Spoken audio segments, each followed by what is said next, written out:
وبركاته. نحمده ونصلي ونسلم على رسوله الكريم وعلى آله وأصحابه أجمعين, أما بعد. Inilah jamaah salat subuh yang dimuliakan Allah. Kita lanjutkan ngaji kitab As-Sunnah wal Bid'ah.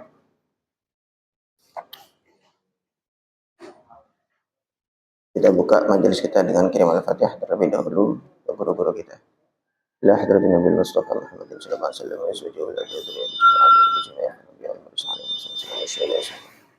Syekh Rasul bin Abdul Salam Muhammad sallallahu alaihi wasallam. Assalamualaikum warahmatullahi wabarakatuh. Alhamdulillah Muhammad al-Haddad ba'alam. Allahumma fa'ala bidrina al-Fatihah. A'udzu billahi minasy syaithanir rajim. Bismillahirrahmanirrahim.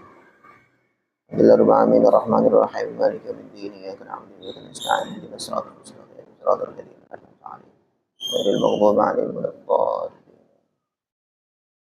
Bismillahirrahmanirrahim. Al-hadits al-awwalu. Hadis yang pertama. Ini masuk kepada bab bagaimana Nabi SAW menolak hal-hal baru yang maksudnya perbuatan-perbuatan para sahabat yang tidak dicontohkan oleh Nabi. Rawa al-Bukhari an Ibnu Abbas radhiyallahu anhu qala. Ibnu Abbas berkata, "Bainama Nabi sallallahu alaihi wasallam yakhutubu." Ketika Nabi sallallahu alaihi wasallam khutbah, idza huwa bi rajulin qa'imin. Maka Nabi sallallahu alaihi wasallam melihat seorang lelaki yang berdiri. Fasal anhu, maka Nabi bertanya tentang orang itu. Maksudnya siapa orang ini, siapa dan ngapain. Ketika Nabi sedang khutbah, Nabi melihat ada seorang laki-laki yang berdiri saja, tidak ikut duduk. Faqalu, maka para sahabat menjawab, Abu Israil. Ini ya namanya Abu Israil ya Rasulullah. Nadhara, dia bernadar ayyaquma fi syamsi, dia berdiri di terik matahari. Wala yaq'uda, dan dia tidak duduk, wala yastadilla, dan tidak akan berteduh, wala yatakallama, dan dia tidak akan berbicara, wa yasuma, dan dia akan berpuasa terus menerus. Faqala Nabi sallallahu alaihi wasallam, maka Nabi bersabda, muruhu, perintahkan kepada dia, falyatakallam, hendaknya dia bicara, wal yastadilla, hendaknya dia berteduh, wal yaq'ud, dan hendaknya dia duduk, wal yutimma shaumahu, tapi hendaknya sempurnakan puasanya, teruskan puasanya. Ringkas cerita, hadis ini ketika Nabi Shallallahu Alaihi Wasallam sedang khutbah. Kemudian beliau melihat seorang sahabat berdiri aja, dia nggak ngapa-ngapain, berdiri saja. Dia mendengarkan Nabi khutbah. Kemudian Nabi tanya, ini siapa ini? Sahabat-sahabat yang lain menjawab, dia namanya Abu Israil ya Rasulullah. Dia bernazar, dia nggak akan duduk. Dia berdiri terus, tidak akan duduk. Dia akan berada di terik matahari terus, tidak akan berteduh. Dan dia nggak akan bicara. Dan dia akan puasa terus menerus. Maksudnya dalam rangka dia mendekat kepada Allah. Dia mau beribadah dengan cara demikian. Dia bernazar. Qala al-Hafidh Ibnu Rajab al-Hambali fi syarhihi lil hadits al-khamis min al-arba'in an-nawawiyah. Imam Ibnu Rajab al-Hambali memberi komentar atau memberi keterangan terhadap hadis Arba'in Nawawi. Imam Nawawi menulis kumpulan 40 hadis. Nah, kemudian banyak sekali syarah atau keterangan terhadap kitab ini. Di antaranya Ibnu Rajab al-Hambali, beliau mengomentari atau memberi penjelasan kepada hadis ini. Hadis yang kelima itu adalah tentang bid'ah. Man ahdatsa fi amrina hadza ma laysa minhu fahuwa raddun. Siapa yang berbuat amalan baru yang tidak termasuk dalam agama, fahuwa raddun, maka hal tersebut tertolak. Maka Imam Ibnu Rajab menyampaikan, man taqarraba ilallahi bi'amalin, barang siapa yang taqarrub, mendekat kepada Allah dengan sebuah amal, lam yaj'alhu Allahu wa rasuluhu qurbatan, yang mana Allah dan Rasulnya tidak menjadikan sesuatu tersebut sebagai qurbah, sebagai sesuatu yang digunakan untuk mendekat kepada Allah. Fa'amaluhu, maka amalnya orang tadi batilun mardudun, batil dan tertolak.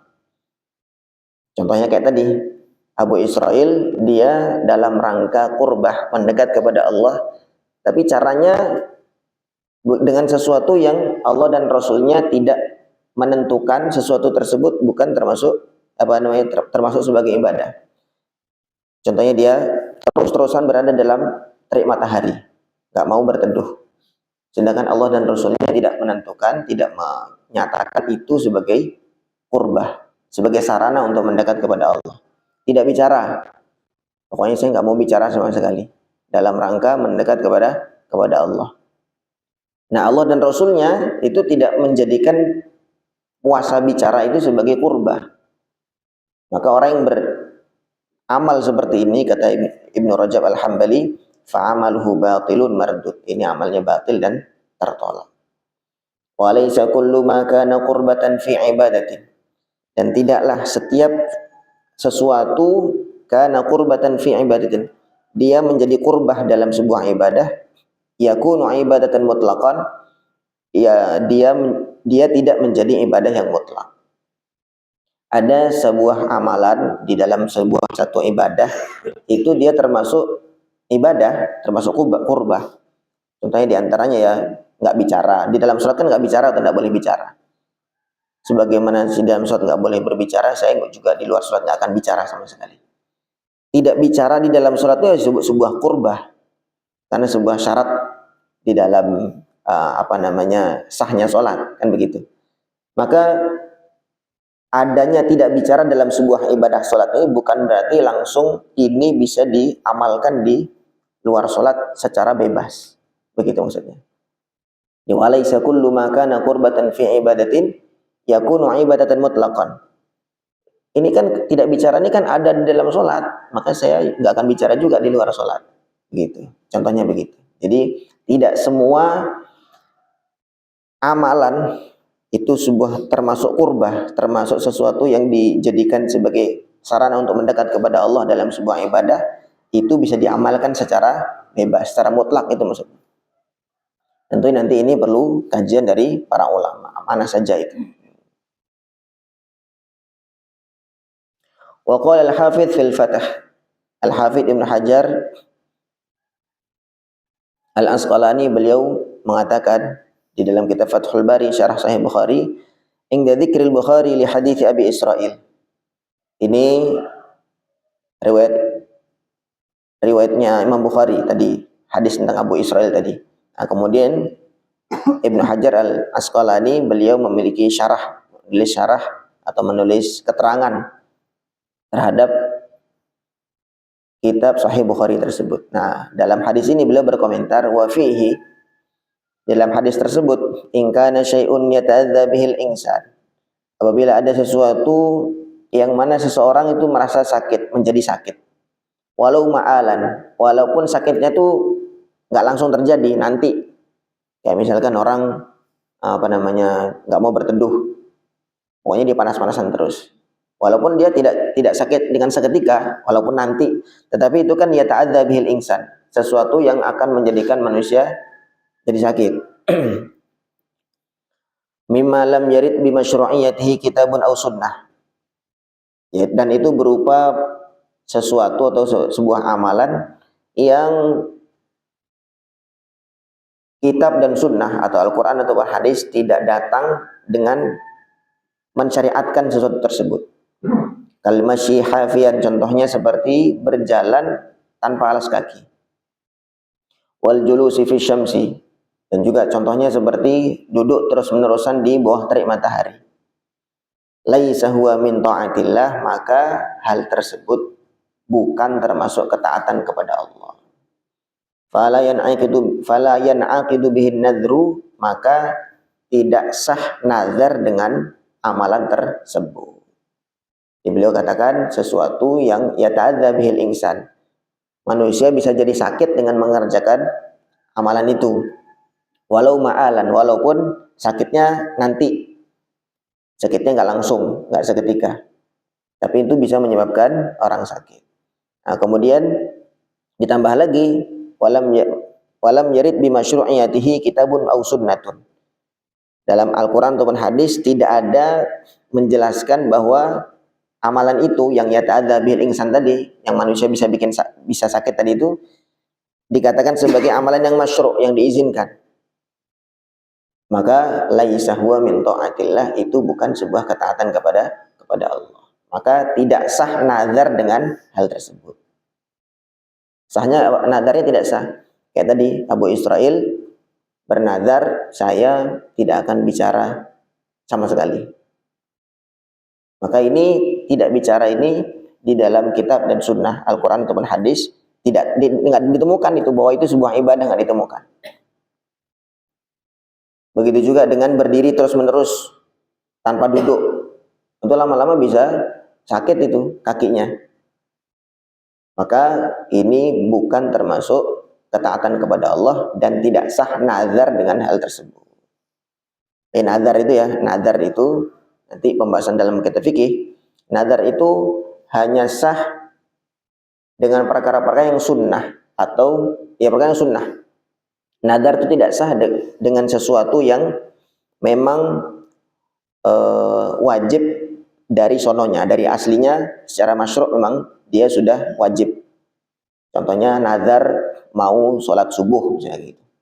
Saya nanti kalau sembuh dari sakit, saya nazar mau sholat subuh.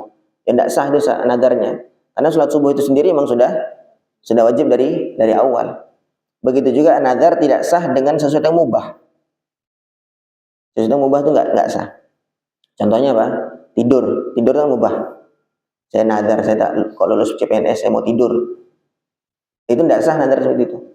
Nazar itu sah dengan sesuatu yang sunnah.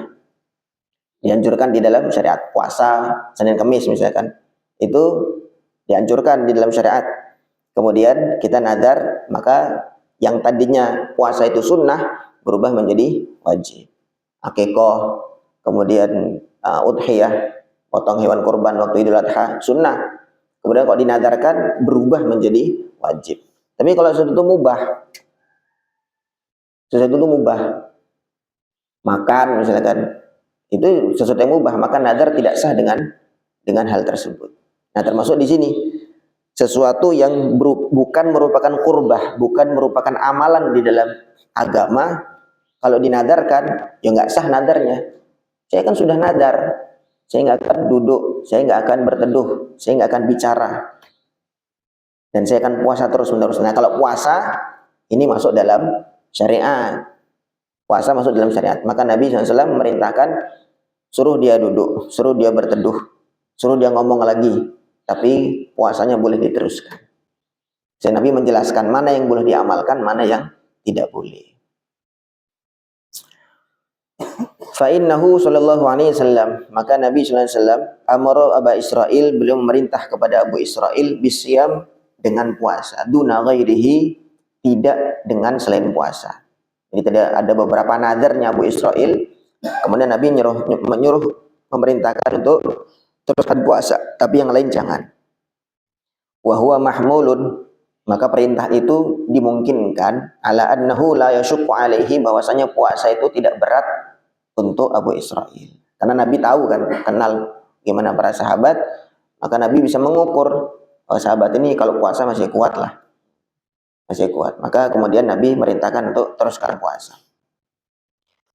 Al-Hafidh ila anna hadits Abi Israil.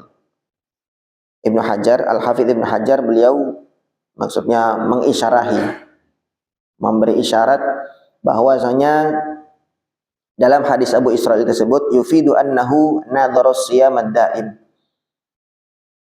Kelihatannya, walaupun di situ tidak dijelaskan puasanya seperti apa, tetapi kelihatannya ini puasanya ad-daim, puasa yang terus-terusan. Puasa, pokoknya tiap hari puasa, nggak pernah puasa begitu. Puasa terus. Wa qad naha Rasulullah sallallahu alaihi wasallam an siyamid dahri, padahal Nabi telah melarang siyamud dahr. Siyamud dahr nih gitu, puasa terus. Kita kan puasa dalam Ramadan cuma 30 hari. Terus habis itu udah nggak puasa lagi.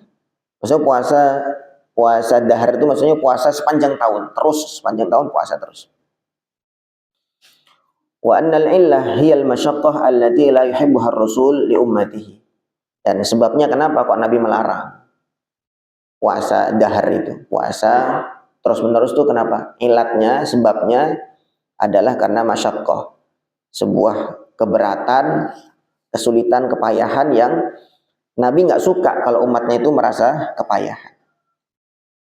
Sehingga Nabi melarang. Bal yuhibbur rifqa bihim, tetapi bahkan Nabi sallallahu alaihi wasallam mencintai kelembutan kepada umat. Kama jaa fi haditsil Bahili, sebagaimana ada riwayat dalam hadis Al-Bahili, lima adzabta nafsak. Kenapa kamu mengadab dirimu sendiri? Maksudnya ketika Al-Bahili puasa terus-menerus, dia nggak buka-buka, pokoknya terus-terus setiap hari puasa terus. Maka Nabi tanya, lima adab tanafsak, kenapa kamu mengadab, menyiksa diri kamu sendiri? Jadi Nabi nggak suka. Tetapi dalam hadis Abu Israil ini, Nabi SAW mengizinkan, karena Nabi tahu, oh Abu Israil ini fisiknya kuat, dia bisa menjalankan puasa itu. Sebenarnya puasa begitu itu banyak ya diamalkan oleh sebagian para ulama, banyak para ulama, bahkan kiai-kiai Jawa itu banyak puasa begitu. Puasa terus-terusan, sepanjang tahun puasa terus, puasa tirakat, kan gitu. Tapi kalau memang orang itu fisiknya kuat, tapi secara umum Nabi melarang itu, Nabi melarang itu karena Nabi ingin kelembutan kepada umat, sayang kepada umat. Wa haditsul musafir, dan juga ada riwayat dalam hadis seorang musafir al-mudhallal alaihi, yang dipayungi. Ada seorang musafir kemudian dia dipayungi terus. Faqala hina ra'ahu, maka Nabi sallallahu alaihi wasallam berkomentar ketika melihat musafir terus dia dipayungi terus. Laisa minal birri asyamu fis safar. Tidak termasuk kebaikan puasa dalam safar, itu enggak masuk kebaikan. Kata Nabi begitu. Maksudnya Nabi setelah tahu ngapain nih musafir kok dipayungi terus. Ternyata karena dia puasa. Akhirnya dia enggak kuat panas, dia minta dipayungin. Nah, dia puasa terus. Maka Nabi komentar, kalau lagi safar tuh puasa tidak baik, kata Nabi begitu. Apakah ini umum untuk semuanya? Tentu tidak. Tentu tidak. Maksudnya Nabi mengomentar khusus kepada orang ini, bahwa karena kamu dengan berpuasa akhirnya menyusahkan diri kamu sendiri dan menyusahkan orang lain pula, kan begitu. Maka Nabi mengatakan laisa minal birri, tidak termasuk kebaikan. Tapi kalau seorang kuat dia puasa dalam safar, ya monggo silahkan. Dan dalam perang Badar itu pada Ramadan, sebagian ada yang puasa. Dan Nabi tidak melarang. Fakana dzalika kulluhu mahmulan 'alal karahah liman yasyukku 'alaihi. Maka yang demikian tadi itu dari hadis-hadis yang ada kita kumpulkan jadi satu, gitu. Maka kita bisa simpulkan bahwa ini mahmulan 'alal karahah liman yasyukku 'alaihi. Dimungkinkan bahwa hukum puasa yang sepanjang tahun, puasa dalam safar, itu dilarang karena makruh bagi orang yang tidak kuat puasa dalam kondisi tersebut. Dia sudah tahu fisiknya tidak kuat, malah maksain dahar puasa sepanjang tahun. Maka ini tidak boleh. Begitu juga dia dalam safar, padahal sudah tahu fisiknya tidak kuat, tapi dia maksain puasa. Maka ini dilarang sama Nabi Shallallahu Alaihi Wasallam. Larangannya itu bukan larangan haram. Kalau sampai menyakiti diri sendiri ya haram. Larangannya makruh. Dari mana hasil makruh itu ya? Setelah disandingkan dari hadis-hadis yang lain yang banyak. Ternyata banyak kasus dalam safar, misalkan beberapa peperangan, sahabat-sahabat ada yang puasa dan Nabi nggak ngelarang, begitu. Ada sebagian kasus dalam safar orang puasa dan dia kelihatan lemas sehingga minta dipayungin, maka Nabi melarang. Maka setelah ditimbang-timbang, para ulama menyimpulkan, berarti ini kesimpulannya makruh, bukan haram sekaligus. Wal maqsudu minal hadis, kesimpulan atau maksud dari hadis yang tadi itu, hadis Abu Israil, inna Rasul sallallahu alaihi wasallam, bahwa Nabi qabila min Abi Israil, beliau menerima dari Abu Israil maka qurbatan syar'iyatan, sesuatu yang memang qurbah syar'iyah, sesuatu yang memang menjadi sarana mendekat kepada Allah dan itu masuk dalam syariat Islam. Wa huwa siyam, dan itu adalah puasa. Dari sekian hal yang dinadarkan oleh Abu Israil tadi, nggak bicara, nggak mau duduk, nggak mau berteduh, kemudian puasa terus menerus, yang masuk dalam syariat, qurbah syar'iyah, sarana mendekat kepada Allah yang syariat, itu cuma puasa. Waradda, dan Nabi menolak maka ghaira qurbatin, sesuatu yang bukan termasuk qurbah, pendekat, media untuk mendekat kepada Allah. Min ta'dzibin nafsi, berupa menyiksa diri, biidamatil qiyam, dengan terus-menerus berdiri, wa adamil istidlal, dan tidak berteduh, wa adamil kalam, dan tidak berbicara terus-menerus, nggak mau bicara sama sekali. Alladzi kana min amalil jahiliyah, yang mana tidak bicara itu termasuk amalannya orang-orang jahiliyah. Kama qalahu Abu Bakr radhiyallahu anhu litilkal mar'ah, sebagaimana komentar Abu Bakar radhiyallahu anhu kepada seorang wanita, allati wajadaha la takallamu ahadan, la tukallibu ahadan. Abu Bakar melihat seorang wanita enggak mau bicara sama sekali kepada seorang pun. Faqila lahu, maka ditanya, faqila lahu, maka ada orang yang menyampaikan kepada Abu Bakar, innaha hajjat musmitotan, bahwa wanita itu dia haji musmitotan, dengan nazar tidak bicara selama haji. Haji itu kan sekian hari, 6 harian ya. Selama ibadah haji itu dia nggak mau bicara sama sekali. Faqala laha ma ma'nahu, kemudian Abu Bakar mengatakan kepada wanita tadi, yang kurang lebih maknanya, innahu min amalil jahiliyah. Tidak bicara selama haji itu termasuk amalan jahiliyah. Walaysa min amali ahli Islam, dan tidak termasuk amalannya orang-orang Islam. Wa in kana sumtu fil islami mahmudan, walaupun memang di dalam Islam sendiri diam itu terpuji, illa min dzikrillah, kecuali diam dari zikir kepada Allah. Maksudnya yang terpuji dalam Islam diam dari gunjing orang, diam dari berbicara sesuatu yang enggak ada gunanya. Tapi kalau diam dari zikir, ya itu enggak bagus. Wa amrin bi ma'rufin wa nahyin an munkarin, dan juga tidak terpuji diam dari amar ma'ruf atau diam dari nahi munkar. Wa indal hajah fala yuhmadu inda hina idzin, dan juga diam ketika sebenarnya ada harus bicara, tapi dia diam aja, itu tidak terpuji. Jadi begini ya, kesimpulannya hadis tersebut, Nabi Shallallahu Alaihi Wasallam itu menolak sebuah amal, gitu. Itu bukan hanya karena gara-gara nggak Nabi contohkan, bukan. Itu hujjah mengatakan bahwa amalan ini ditolak, nggak boleh diamalkan. Karena kenapa? Karena nggak Nabi contohkan. Itu keliru. Kadang sudah di hadis yang sebelumnya, bab sebelumnya, 70 sekian hadis sudah disampaikan bahwa banyak sahabat-sahabat berbuat amal yang Nabi sendiri tidak mencontohkan. Kemudian Nabi masih menerima. Nah sekarang di sini hadis pertama, Nabi menolak sebagian dan kemudian menerima sebagian. Yaitu hadisnya Abu Israel tadi. Abu Israel nazar, dia nggak akan duduk, nggak akan berteduh, nggak akan bicara, dan akan terus puasa sepanjang tahun. Kemudian Nabi menolak satu itu, yang lainnya, yang 3 tadi ditolak. Kemudian yang 1 yaitu puasa diterima sama Nabi. Silahkan nazar puasa, monggo, teruskan. Tapi yang lain jangan.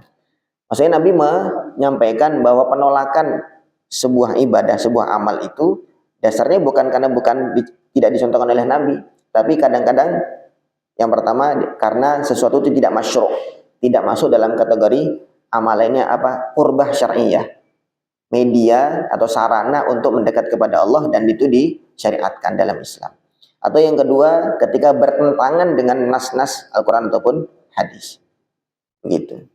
Jadi nanti dijelaskan ke pada hadis-hadis berikutnya bahwa penolakan Nabi ya tidak hanya karena ini saja, tapi nanti kadang-kadang ada sebab-sebab yang lain yang nanti akan kita bahas.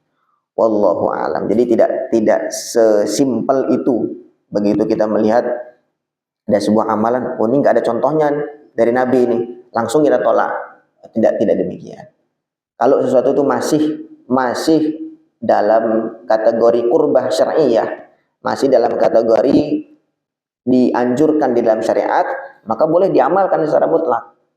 Walaupun cara mengamalkannya itu tidak plek dengan apa yang dibuat oleh Nabi. Misalkan kita zikir, kebiasaan saya pokoknya kalau habis subuh saya zikir la ilaha illallah 1000 kali. 1000 kali. Oh, itu nggak ada dalilnya tuh dalam hadis tuh. Nabi nggak pernah buat demikian. Loh, tetapi kan zikir itu kan masyru'. Zikir itu kan ada dalilnya dalam Al-Qur'an, dalam hadis. Wah, sangat banyak. Ya ayyuhalladzina amanu dzkurullaha dzikran katsira. Orang beriman, zikirlah kepada Allah dengan zikir yang banyak. Dan 10.000 itu banyak apa enggak? 1.000 itu banyak apa enggak? Kalau kurang banyak ya tambah lagi 10.000. Kalau 10.000 kurang banyak ya 100.000.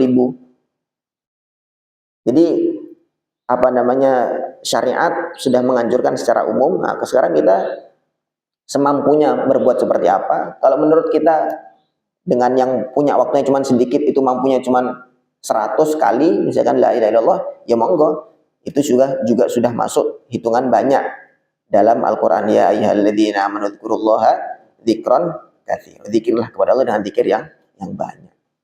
Jadi menentukan bilangan ya tidak masalah. Tidak masalah. Wallahu a'lam. Ada yang mau bertanya mungkin? Monggo. Kalau puasa mutih gitu gimana? Puasa mutih. Puasa mutih ini tidak bertentangan dengan syariat. Tidak masalah. Jadi tadi itu ya, ilatnya. Kenapa kok Nabi ngelarang puasa sepanjang tahun? Karena masyaqqah, karena sebuah keberatan untuk umatnya. Kalau Nabi menganjurkan begitu ya. Nah, sekarang kalau misalkan puasa mutih, ya tinggal balik kepada masing-masing orang. Sama dengan tadi kasusnya, sama dengan puasa sepanjang tahun. Kalau orang itu dia memang kuat puasa sepanjang tahun, fisiknya memang kuat, ya boleh untuk dia puasa mutih. Puasa hanya makan nasi tok begitu, nggak makan yang lain. Kalau memang dia fisiknya kuat, maka dia diperbolehkan, tidak masalah. Itu tidak bertentangan dengan syariat. Nah, yang bertentangan dengan syariat itu ketika muncul ilat. Ilat itu sebab. Dengan sebab puasa mutih dia langsung sakit, gitu, maka hukum ini menjadi tidak boleh untuk dia. Jadi nanti apa namanya, bisa jadi berbeda hukum. Setiap orang bisa jadi beda hukum. Orang yang kuat ya hukumnya dia boleh, yang tidak kuat maka tidak boleh. Monggo, ada yang lain lagi?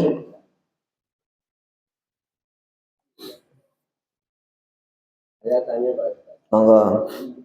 Kan banyak orang mengamalkan dengan tulisan Arab, apa maksudnya, terus dibawa kita kantongi atau ditaruh songkok biar apa?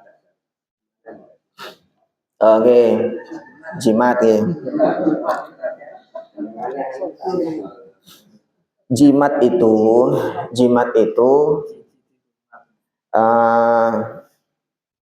itu namanya tabarruk, mengambil barokah.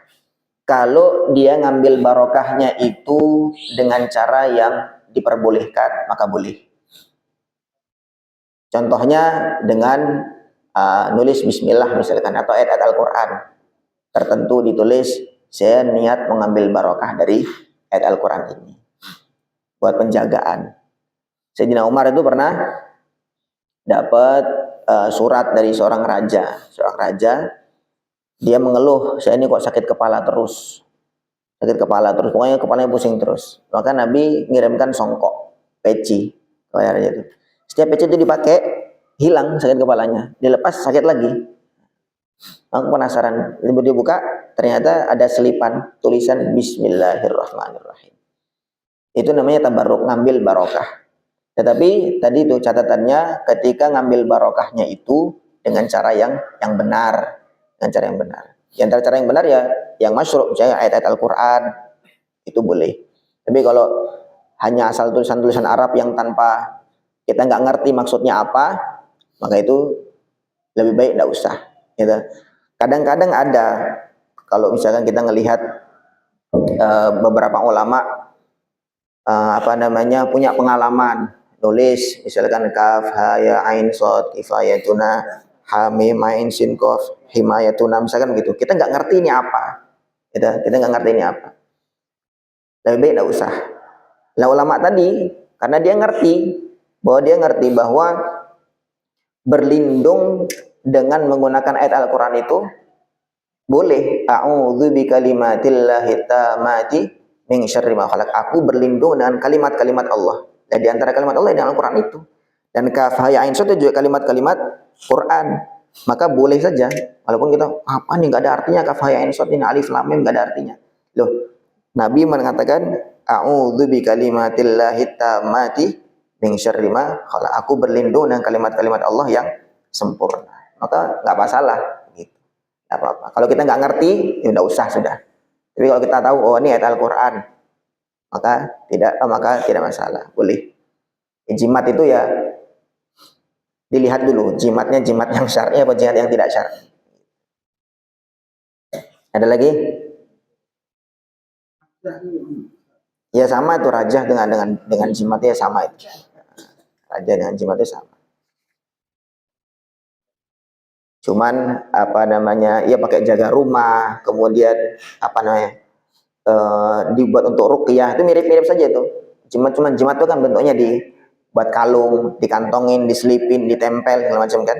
Nah, kemudian ruqyah itu modelnya kita baca, kemudian ditiupkan, dibaca di telinganya, itu ruqyah.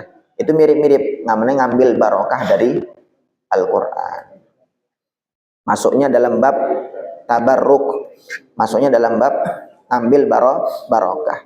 Kadang-kadang jimat itu nggak berupa tulisan-tulisan, cuman rambut aja misalkan gitu, boleh nggak? Ya kalau rambutnya orang soleh, ya boleh saja. Sebagaimana Khalid ibn Walid, beliau punya topi besi yang diselipkan rambutnya Rasulullah SAW. Maka setiap beliau pakai itu nggak pernah kalah dalam peperangan. Yang ngambil barokah tadi, sama ngambil barokah dari Nabi SAW dan juga orang-orang soleh, maksudnya orang soleh yang benar-benar soleh ya, dia jaga syariat. Jimat itu kadang-kadang ya nggak mesti. Kadang-kadang bajunya, bekas bajunya mbahnya misalkan gitu, karena mbahnya memang orang soleh, jadi jimat. Bahkan sampai apa namanya jubahnya Nabi Shallallahu Alaihi Wasallam itu sama istri-istri beliau dijadikan sebagai jimat juga. Ya banyak orang datang sakit dicelupkan jubahnya Nabi Shallallahu Alaihi Wasallam, air dicelupkan, kemudian suruh minum. Jadi syifa, jadi obat dan semacamnya. Jadi jimat itu masuknya dalam kategori tabarruk, ngambil barokah. Kalau kita ngambil sumber barokahnya benar, yang jelas barokah ya Al-Qur'an, jelas barokah ya Nabi Shallallahu Alaihi Wasallam atau orang soleh yang benar-benar soleh, tidak masalah. Tapi kalau ini nggak jelas kesolehannya seperti apa, tiba-tiba yang ngambil barokah ya, ini agak kurang pas lah. Ada lagi? Nanti kita tinggal tadi itu masuknya ini dalam kategori apa gitu. Jimat, kemudian apa namanya nyuwuk, rajah dan semacamnya. Oh masuknya dalam kategori tabarruk. Sekarang kita bahas tabarruk seperti apa. Tabarruk ngambil barokah itu seperti apa hukum. Wallahu a'lam. Yang jelas ya, yang jelas kita bukan pembenaran dalam setiap amalan kita, bukan. Tetapi kita mesti mengerti bahwa sesuatu itu yang ditolak yang seperti apa, yang diterima dalam Islam seperti apa. Sehingga kita nggak gampang nyalahin orang. Kadang-kadang kita nyalahin orang karena kita nggak ngerti. Begitu kita nggak tahu, tidak masuk dalam pengetahuan kita, langsung kita salah itu. Kenapa salah? Ya karena saya nggak ngerti. Nah, itu kan keliru lucu. Nah, setiap yang nggak dia tahu, langsung salah. Bisa jadi karena dia mengerti dasarnya seperti apa, kita tidak ngerti.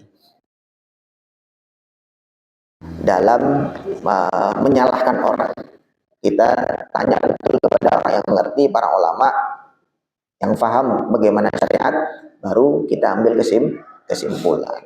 Wallahu a'lam. Semoga bisa dipahami dan bisa kita jadikan pegangan. Subhanallah bihamdihi, subhanakallahumma bihamdika, asyhadu an la ilaha illa anta, astaghfiruka wa atubu ilaik. Assalamualaikum warahmatullahi wabarakatuh.